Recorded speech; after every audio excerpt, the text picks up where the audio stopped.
everyone, it's me, Carol from Practical Mystic, and I am so happy to be back on my channel with a new video.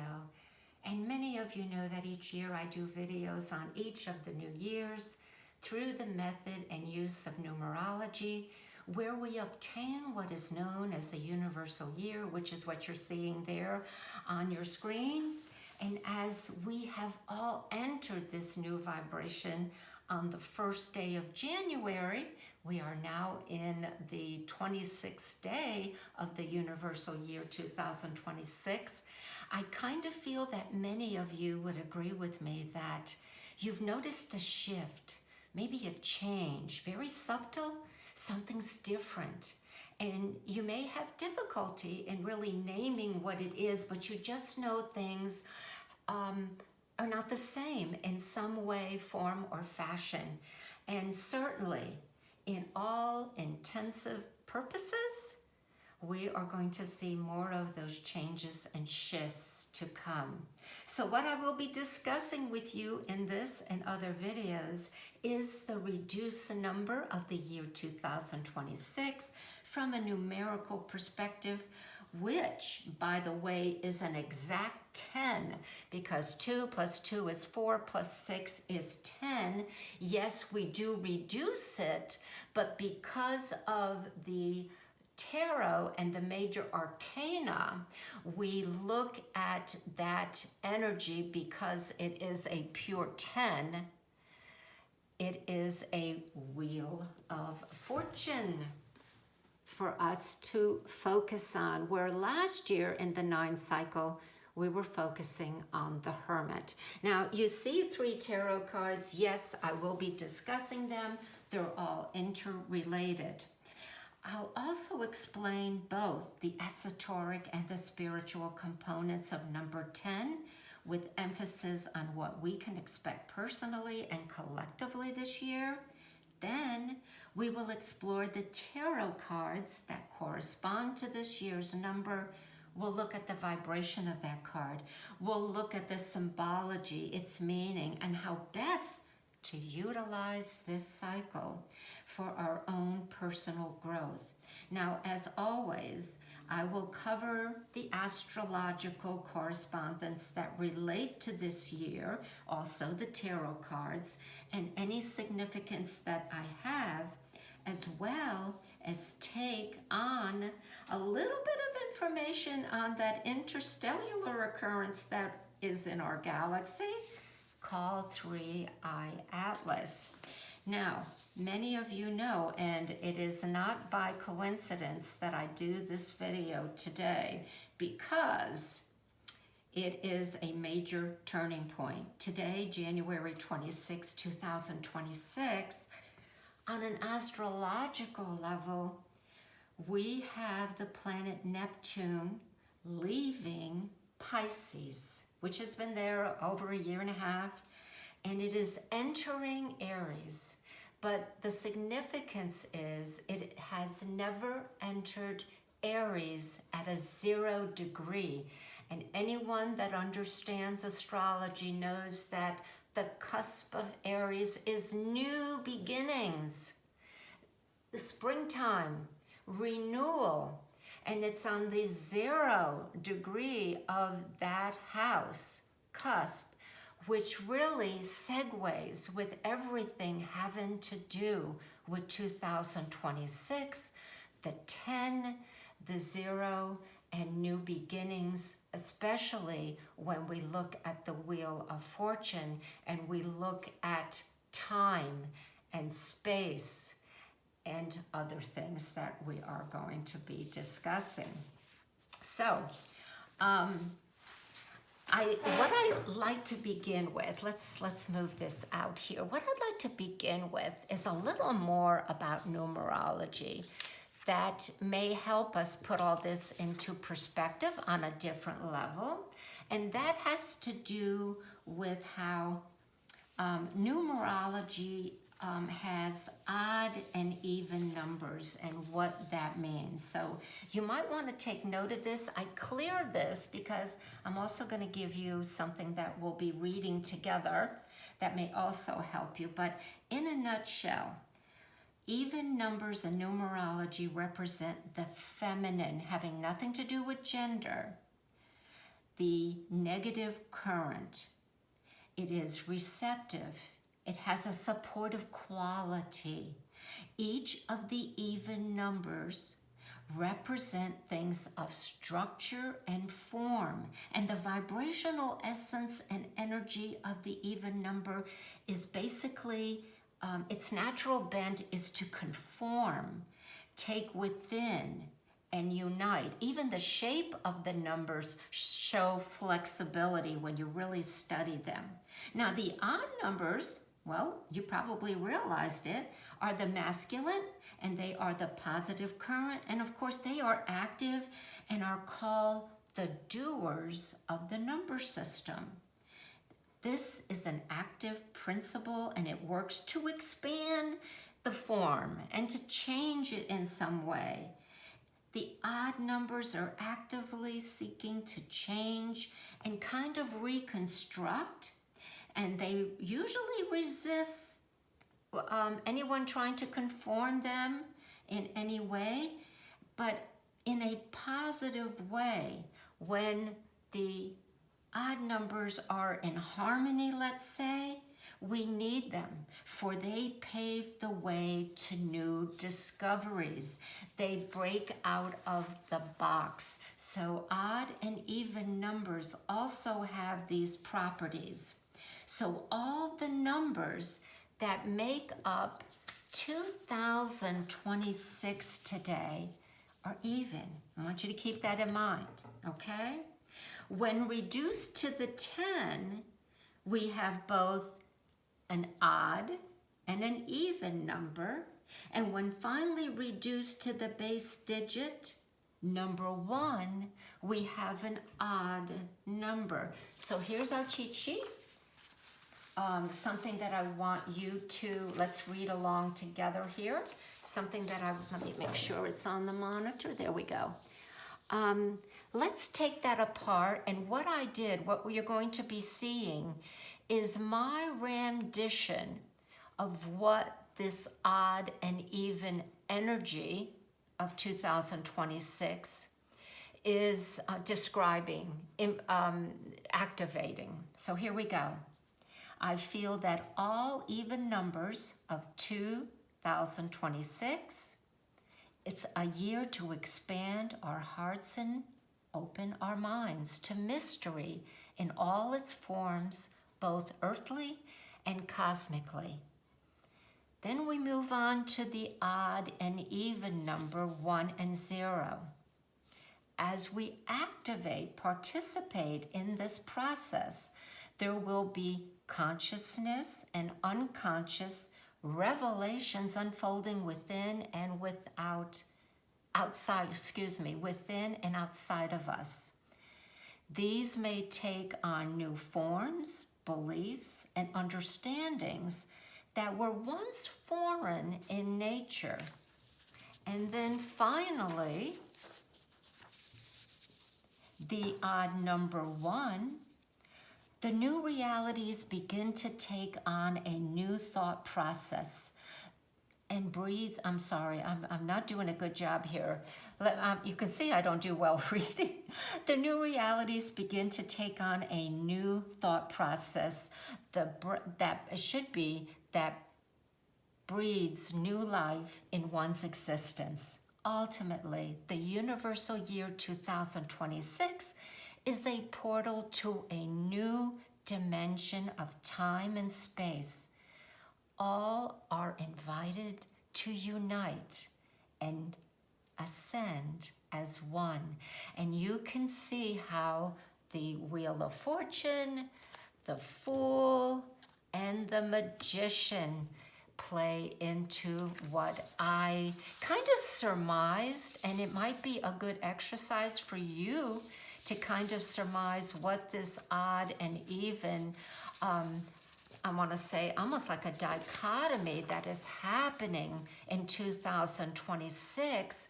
But I would like to point out, friends, that the emphasis of all of these numbers being even, these vibrational, There is a feminine quality for this universal year. And that feminine quality, when we reduce it, is united with both the odd and even numbers. So there is an integration, there is a harmony that can be achieved, It does not happen automatically.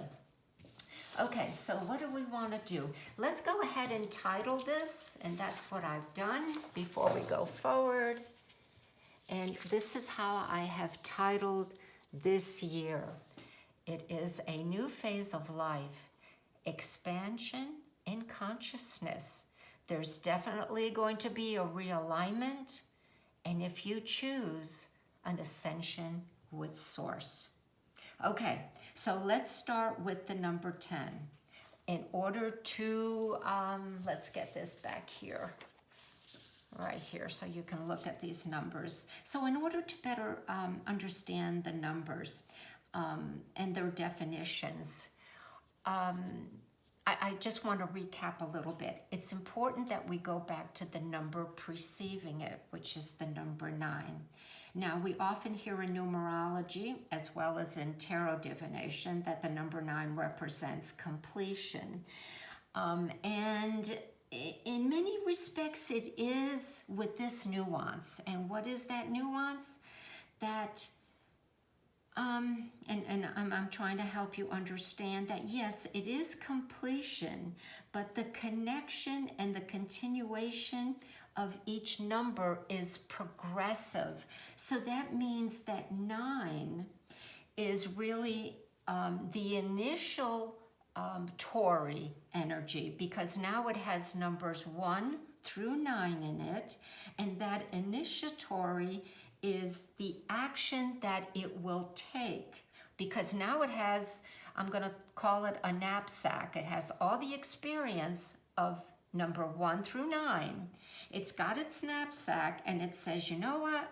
With all this information, I want to maybe move to the next level. So the 9 is things that are being prepared in order to move to the next manifestation or level. And of course, after 9, we have number 10.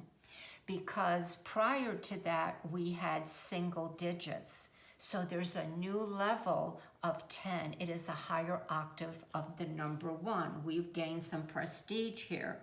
So really, what I'm trying to say is number 10 is completion, because it is perfection as the result of all the components, the parts, the unification, and all the new forms established by us living and processing 1 through 9. So therefore, we're going to say that 10 is completion, beginning a new cycle of 10. And respectfully, I want you to know that the 1 does follow the 0, okay? And there is a great amount of significance of that, and we will talk about that a little bit more, but that gives it its power, because the 0 is what elevates the 1 to the new level of awareness of everything that it's vibrating under. So right now, we can see that 2026 is a universal year of new beginnings, but more importantly, on a higher level. Okay, so let's get this out of the way, and I'm gonna get up here, make sure that you see that. So now we're going to talk about that powerful 0. It's called a cipher, but from a numerical standpoint, 0. And you can see I wrote potential. I'll explain that. And it is eternal, and it is cosmic energy. But from a standpoint of symbolism, that potentiality doesn't just happen. You have to initiate it. And a lot of us who study astrology also know that this is a year of ascending and descending, and it sure does coincide with the ever-turning wheel. You can call it the wheel of life, the wheel of faith, the wheel of karma. Again, we'll discuss that later, but the potentiality rests in each and every one of us. Let's talk a little bit more about the zero. The meaning of its shape esoterically is also known as an embryo. You might have heard it called a cosmic egg of eternity. It's often depicted by a serpent biting its own tail. And we see that in the tarot with the magician right here, okay, called the Ouroboros. That is also the cycle, that there's no beginning and there's no end. It's also been described as eternal consciousness, energy. It's ever present around everything. And in the tarot, the Fool card, and you know what? Let me bring the bigger cards out because you can see that much better. In the tarot, the Fool card, which is, we know what it is, it's zero. That consciousness that I spoke of earlier has now at the pure zero, or 22-4, that master number, because in the tarot, we look at the zero and we look at the Fool as the 22nd card. So it's been elevated to superconsciousness. And what is superconsciousness? Well, superconsciousness is said to transform the ordinary conscious mind as well as the subconscious mind by means of tapping into non-physical forms of reality. So, lastly, for all of those who work with numerology, I want to give you some more tidbits, especially those who are born on the 10th, the 20th, or 30th of every month. Zero in a date of birth is said to be a protective agent to the individual who possesses it. There is also another assumption that it has been learned from a prior lifetime, which talks about the wheel of fortune, the wheel of life, right? That we've earned it through one of our incarnations. And it also reinforces the quality and property of the number before it. And what I mean by that is, as a 10, it would reinforce the energy and the properties of 1. As a 22, and as a 30, it would reinforce the properties and the energy of the number 3. That's what I mean by that. So moving on, I would like to suggest for those of you who wish to contemplate the meaning of the universal year 10 for deeper spiritual perspective, then I would invite you to maybe look at the Tree of Life, the Kabbalah. Very quickly, the reason I say that is because the Tree of Life has 10 sephiras, which are also called spheres. And that is the base number of 2026. So the Tree of Life, again, is a tradition of great amount of learning about the self and the universe and man's evolution. Now, please know that you're going to look at that and say, wait a minute, there's 11 spheres here. And yep, that is true.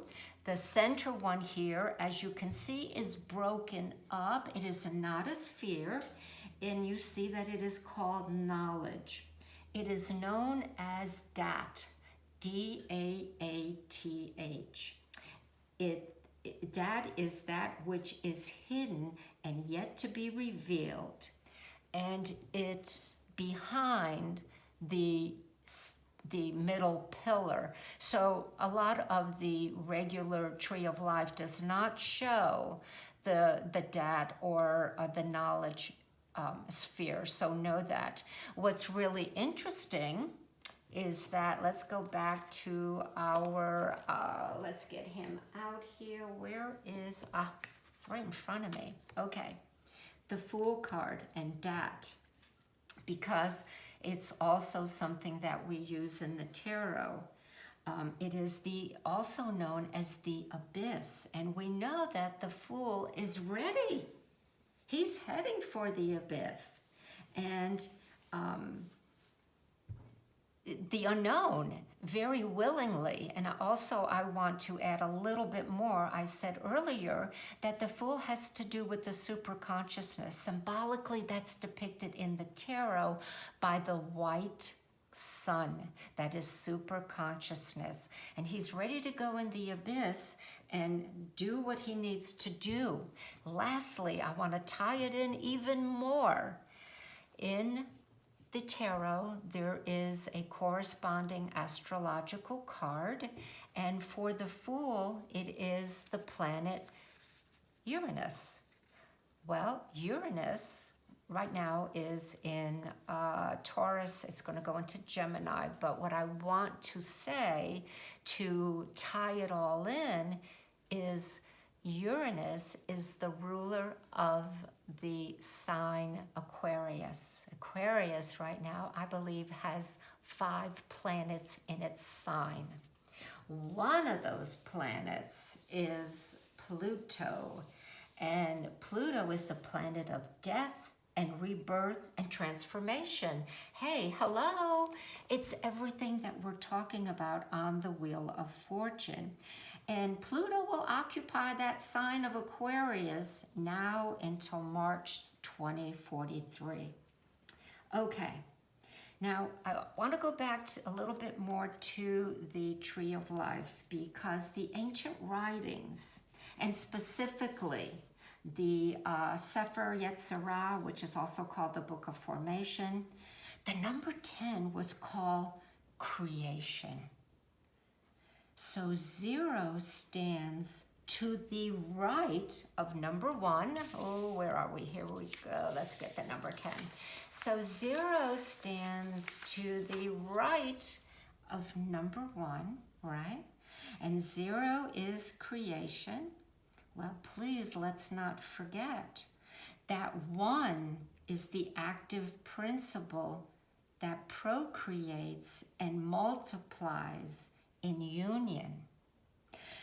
It is called the spirit of life. We have the one, the source, that one source in which the whole universe perceives. 1 is the seed, and we will look in later videos. I am going to talk about that a little bit more, which is going to be the aces in the tarot. But what I want you to know is that the Kabbalah's connection and the tarot cards connection and everything else having to do with astrology just reinforces how important 2026 is. So we will talk about the tarot card, the Wheel of Fortune, in other videos, which holds enormous significance and additional understanding of the power of this universal year. But it is also important to understand and to be quite clear, and I'm going to kind of regress a little bit, how things work and how the laws, if you will, that govern all of this cannot be fully utilized. That means that force of the 0, specifically in number 10, cannot be fully utilized until we experience 1 through 9. Okay, so as a footnote, last year we experienced the universal year 9, the Hermit, and that was symbolizing isolation, trying to be free of distractions. So take a few minutes here to reflect back, because it was a period of time to retreat, even detach in many ways, so that our main focus was to look deep within, to discover and maybe to remember different parts of ourselves. And let me be clear, that word remember is dual in nature. It means to recall and then reunite those discarded parts of us. Yeah, those disowned parts of us that we denied and neglected. And many of you right now are saying, oh, Carol, you're talking about shadow work. Absolutely. So we identified and we release, hopefully, that which hindered us before in cycle 9. And now we have the courage possibly to take off the mask, which is no longer us. And in Jungian terms, he called it the persona. So yes, I acknowledge that some of you may have already accomplished this, these 9 cycles, went through the hermit, did your homework. And so for you who have done this, the question in the 10-year vibration is, what are the patterns that you feel are still repetitive? And that could be on a mental, physical, emotional level. And that in this present time, you can ask yourself this question: what am I still repeating? And see what word comes up. That's the wheel. This is why we get back on the wheel. How do I constantly shoot myself in the foot? Go back and say, why did I do that? Question everything. Something for you to ponder. With that, there's another question. Do I possess the liberty to be actively working towards any deeper dreams and desires that I hold? Now, what do I mean by that? Do I possess the liberty? Do I have the freedom? Am I stuck? What's holding me back? Can I strive for my deepest dreams and desires right now and ascend in 2026? So in conclusion, the Hermit year was a time to bring light to our unhealthy attachments, our addictions, our habits, our self-sabotaging behaviors, and our mindsets. And we're still doing that. It's a perpetual part of living. But in so doing, we gathered knowledge about ourselves and the world that we lived in with a much greater understanding of who we are and how we participate and how truly magnificent and powerful that we are as spiritual beings having a human experience. So I want to close right now, but in part 2, we will look at the Ace cards, which are number 1 in the minor arcane, the tarot, and then we will relate and expand on what we've just covered in this part, and the power that that ace has for us to hold. Thanks, everyone. Please let me know if you have any questions. And again, it's so good to be back, and I look forward to bringing you part 2. Take care, everyone. Bye.